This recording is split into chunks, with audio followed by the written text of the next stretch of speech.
एक घर बनाना है तो उसके लिए एक फाउंडेशन बनानी पड़ती है। तो तुम्हारा घर जो है ना, वो तुम अलग अलग डिजाइन में बना सकते हो। हाँ यार, मुझे है ना यूरोपियन स्टाइल बनाना है, मुझे है ना मेडिटेरियन स्टाइल बनाना है, मुझे है ना अमेरिकन स्टाइल बनाना है। लेकिन एक चीज नहीं बदलती, हर घर को बनाते टाइम पहले एक सॉलिड फाउंडेशन बनती है। तो तुम घर का स्ट्रक्चर चेंज कर सकते हो, you can always change it. तुम उसके इंटीरियर्स चेंज कर सकते हो, तुम उसमें अलग फर्नीचर लगा सकते हो, सब कुछ कर सकते हो, एब्सोल्युटली एक्सेप्टेबल। लेकिन कोई भी अगर तुम्हारे उस घर की फाउंडेशन को तोड़ दोगे या फिर उसको हिला दे, तो ये मंजूर नहीं है। वैसे ही हमारे पास भी हमारे कॉन्स्टिट्यूशन का एक फाउंडेशन है, एक नींव है, और उस नींव को बोला जाता है basic structure. Basic structure doctrine उस नींव का नाम है, उस फैब्रिक का नाम है, जिस नींव, जिस फैब्रिक, जिस फाउंडेशन के ऊपर हमारा पूरा गवर्नेंस सिस्टम, हमारा पूरा पॉलिटी, हमारा पूरा constitution, everything is based on this basic structure doctrine. लेकिन ये बेसिक स्ट्रक्चर डॉक्ट्राइन हमेशा से नहीं था। हमेशा से ये बेसिक स्ट्रक्चर डॉक्ट्राइन नहीं था, बेसिक स्ट्रक्चर था। लेकिन उसको जुडिशरी ने कभी डिस्क्राइब नहीं किया था, all up to the Kesavananda Bharati case of 1973। लेकिन ये केशवानंदा भारती केस ऑफ 1973 हुआ कैसे, आज मैं तुमको 15 मिनट में ये समझा दूंगा, और ऑन दैट बेसिस तुम एक बहुत डिफिकल्ट क्वेश्चन को भी आंसर दे पाओगे। सिर्फ अगले 15 मिनट के लिए अपनी सारी कंसंट्रेशन यहां पर रखना। आज हम लोग पढ़ेंगे एक चाय पे चर्चा, एक वार्तालाप, एक कन्वर्सेशन के फॉर्म में हम बेसिक स्ट्रक्चर डॉक्ट्राइन को समझने की कोशिश करेंगे। इससे पहले कि हम इसको स्टार्ट करें, अनअकैडमी सिविल सर्विसेज चैंपियनशिप जो कि 12 जुलाई को हो रहा है, 2 सेशंस होंगे, 11 AM और 5 PM। 40 करोड़ रुपए तक के प्राइजेस तुम्हारे लिए है अवेलेबल। इसका पूरा फायदा उठाओ और ज्वाइन। और अनअकैडमी ज्वाइन करना चाहते हो, खासकर अगर तुम मेरे साथ पॉलिटी गवर्नेंस आईआर पढ़ना चाहते हो, लेक्स रेक्स है इस कोर्स का नाम, इसको मिस मत करना। मेरा कोड मत भूलना, सिडलाइव, SIDLIVE। यही वो कोड है जिसको पढ़कर, यूज करके हजारों स्टूडेंट्स ने अनअकैडमी ज्वाइन किया और अपना करियर बनाया। Make sure that you don't miss this. फिर पॉलिटी गवर्नेंस और आईआर की कोई परेशानी नहीं होगी। पहले मैं तुम्हें उस माउंट एवरेस्ट का नाम दे देता हूं, उस क्वेश्चन का नाम दे देता हूं जिस क्वेश्चन को तुमने सॉल्व करना है। Then you answer this. Consider the following statements regarding basic structure doctrine. Doctrine limits the amending power of Parliament under Article 368. It was propounded by Supreme Court in the Golaknath case. Judicial review and independence of judiciary have been recognized as parts of basic structure doctrine. Parliament cannot amend fundamental rights after the Keshavananda Bharati judgment. Which of the above statements are correct? 1 and 3, 1, 2 and 3, 3 and 4, 2 and 4, 1, 3 and 4. तुम्हें लगता है ये question difficult है, सच में है यार, इसमें कोई डाउट ही नहीं है। लेकिन आज हमारे साथ हमारी एक स्टूडेंट आएंगी और उनके साथ हम वार्तालाप करेंगे, हम चाय पे चर्चा करेंगे और इस क्वेश्चन का आंसर निकालेंगे। तो क्विकली देखो, 15 मिनट है, मैं अपने आप को 15 मिनट दे रहा हूं। 15 मिनट्स में मैं तुमको इसका चैंपियन बना दूंगा। I will take less than 15 minutes, या 15 मिनट के लिए मेरे साथ बैठ जाओ, बहुत मजा आएगा। इसके बाद तुम्हें कम से कम बेसिक स्ट्रक्चर डॉक्ट्राइन के सिंपल अंडरस्टैंडिंग पूरी तरह से क्लियर हो जाएगी। हमारा पहला क्वेश्चन, हमारी स्टूडेंट है, उनका स्वागत कीजिए। ये पूछ रही हैं कि सपोज कल हमारा पार्लियामेंट, उसके सारे के सारे मेंबर्स ऑफ पार्लियामेंट जो ये फैसला कर दे कि वो जो डेमोक्रेसी हटा रहे, लो जी डेमोक्रेसी हट गया, हाँ डेमोक्रेसी हटा रहे, पूरा फाउंडेशन तोड़ के हाथ में दे रहे, ये लो जी आज के बाद डेमोक्रेसी नहीं है, जनतंत्र ही नहीं है। तो क्या ये किया जा सकता है या नहीं किया जा सकता? यानी कि हमारा फैब्रिक ही तोड़ के हाथ में दे दो, रख लो जी, ये लो जी, खत्म, आज के बाद है ही नहीं डेमोक्रेसी। पार्लियामेंट है ना, कर सकते हैं। अब मैं उनको यह जवाब दे रहा हूं कि इसी तरह के क्वेश्चन, यही सोच, यही ख्याल से एक इंडिया में सबसे बड़ा कॉन्स्टिट्यूशनल बैटल स्टार्ट हुआ था। इसी कॉन्स्टिट्यूशनल बैटल के अंत की में है केशवानंदा भारती। लेकिन बीच में क्या हुआ था, यह मैं तुम्हें अभी बताऊंगा। तो सबसे पहले हमारी स्टूडेंट हमसे पूछ रही है कि पार्लियामेंट को अमेंडिंग पावर यानी कि इस कॉन्स्टिट्यूशन का संशोधन करने की ताकत कहां से मिलती है, ये तुम भी लिख लो। आर्टिकल 368 अनुच्छेद 368 368 में से ये अमेंडिंग पावर निकलती है। क्या बोलते हैं यहां पे, बोलता है आर्टिकल 368 बोलता है कि parliament by the way of its constituent power add कर सकता है, सब्ट्रैक्ट कर सकता है, किसी को भी चेंज कर सकता है ऑन द कॉन्स्टिट्यूशन।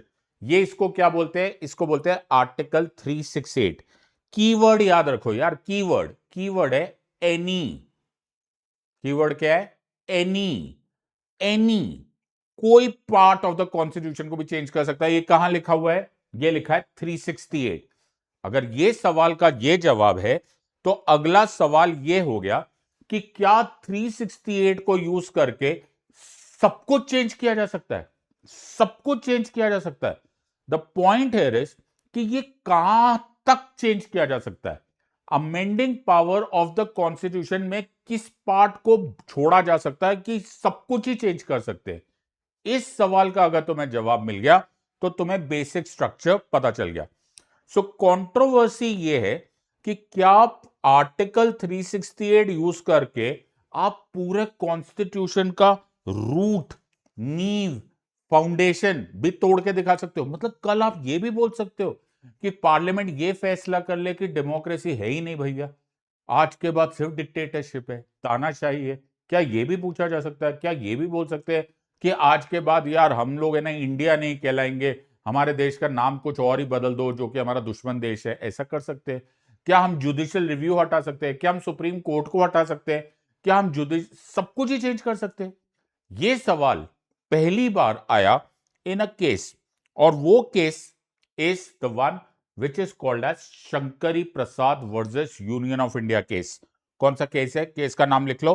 केस का नाम है Shankari Prasad versus union of India case 1951। पहले जल्दी से ये केस लिख लो। Shankari Prasad versus union of India case 1951 में सुप्रीम कोर्ट से यही सवाल पूछा गया।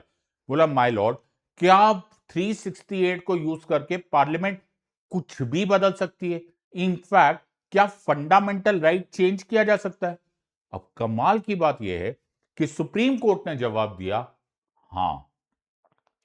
सुप्रीम कोर्ट ने बोला यस, तुम्हारे फंडामेंटल राइट जो कि आर्टिकल 13 से प्रोटेक्टेड थे वो आर्टिकल 368 ले सकता है। यानी कि पहला राउंड किसके पास गया? पहला राउंड पार्लियामेंट के पास गया।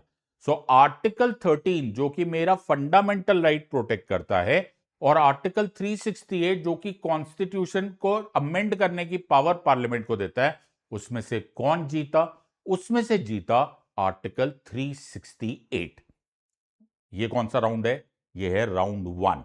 लेकिन कहानी यहां पर खत्म नहीं हुई। सुप्रीम कोर्ट ने इस केस में तो जरूर बोल दिया कि parliament could amend fundamental rights under article 368। यानी कि पहला राउंड, इस पूरे जंग में पहला राउंड चला गया टू पार्लियामेंट। कौन जीता? 368। लेकिन यह ज्यादा देर नहीं चला। 16 साल के बाद कहानी में एक यू टर्न आया। 16 साल के बाद एक केस आया और वो केस आया Golaknath case. Golaknath versus state of Punjab. सब लोग लिख लो, Golaknath versus state of Punjab 1967 में सुप्रीम कोर्ट ने इसको ठीक उल्टा बोल दिया। बोला नो, आर्टिकल 368 यूज करके आप अमेंड कर सकते हो लेकिन फंडामेंटल राइट्स को आप टच नहीं कर सकते।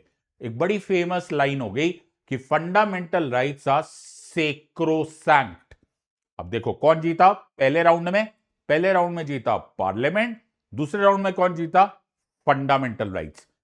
अब पार्लियामेंट को इससे बड़ा एतराज होने लग गया गोलकनाथ केस से। पार्लियामेंट बोला हमें तो करोड़ों भारतवासियों ने इलेक्ट करके भेजा है, अब आप बोल रहे हो कि फंडामेंटल राइट्स हमारी पावर को लिमिट कर देती है। तो मैडम इंदिरा गांधी ने 24th कॉन्स्टिट्यूशनल अमेंडमेंट एक्ट 1971 निकाला जो कि पार्लियामेंट को फिर से एक और बार अनलिमिटेड पावर देती है। अब सबको घबराहट होने लग गई कि अगर अनलिमिटेड पावर्स आ गई पार्लियामेंट के पास तो सारी कहानी पलट जाएगी। और दैट इज वाई इस केस में चैलेंज हुआ 24th अमेंडमेंट। कौन से केस में? वही केस जो तुम बचपन से सुनते हुए आ रहे हो, that is the Kesavananda Bharati versus state of Kerala 1973। Kesavananda Bharati versus state of Kerala 1973 में ये 13 जजेस ने सुना और 13 जजेस ने इसका फैसला किया। और 13 जजेस के इस फैसले के बाद सुप्रीम कोर्ट ने एक बहुत बड़ी बात बोली। उन्होंने एक नया डॉक्ट्राइन निकाला। डॉक्ट्राइन क्या होता है? डॉक्ट्राइन होता है विचार। डॉक्ट्राइन क्या होता है? सिद्धांत, आइडिया, एक ख्याल। उन्होंने बोला कि नहीं, गोलकनाथ केस गलत था, गलत था। आर्टिकल 368 यूज करके आप फंडामेंटल राइट्स को भी अमेंड कर सकते हैं,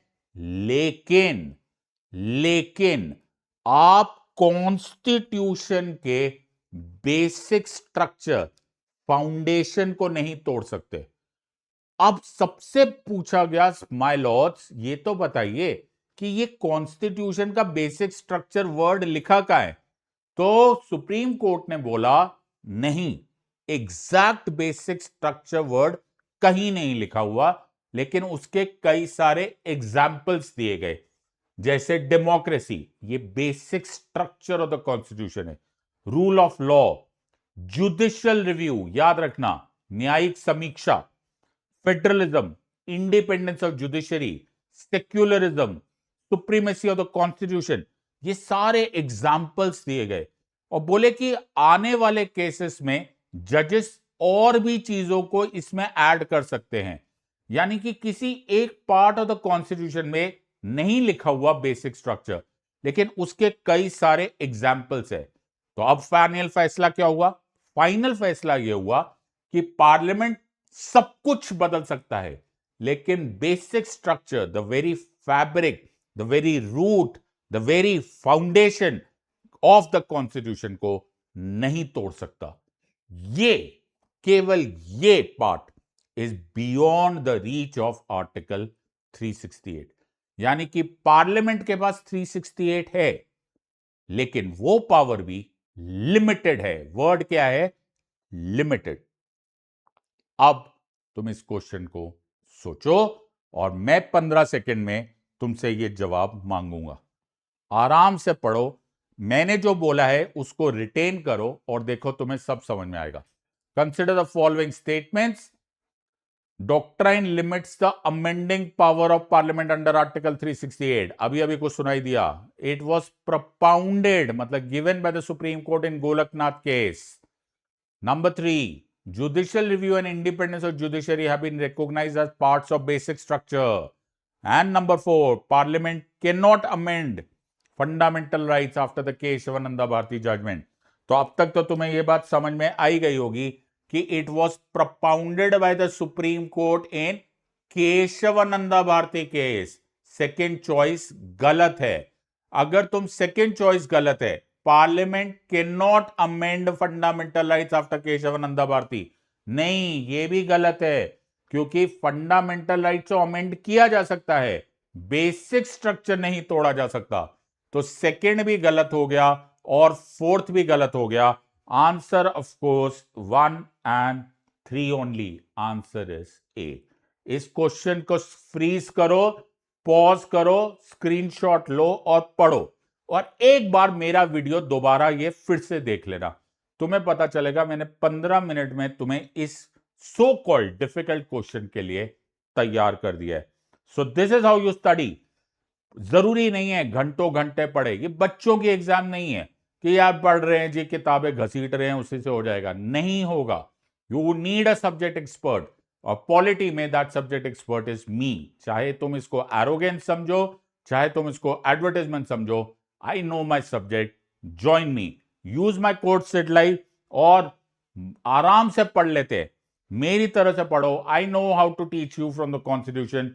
आई will make you a subject expert. इतने सारे स्टूडेंट्स हैं जो मेरी बात करते हैं, और मेरी क्लास में प्योर डिसिप्लिन दिखेगा। Don't miss this for anything and join us. Awesome opportunity है। और also Unacademy civil services championship को मत भूलना, 12 जुलाई को ये तुम्हारे लिए बहुत इंपॉर्टेंट मौका है। I hope to see you next time. Drop in a comment, मैं देखना चाहता हूं कि तुम इंटेलिजेंट कमेंट्स कैसे देते हो। I will see you next time. God bless, thank you and जय हिंद।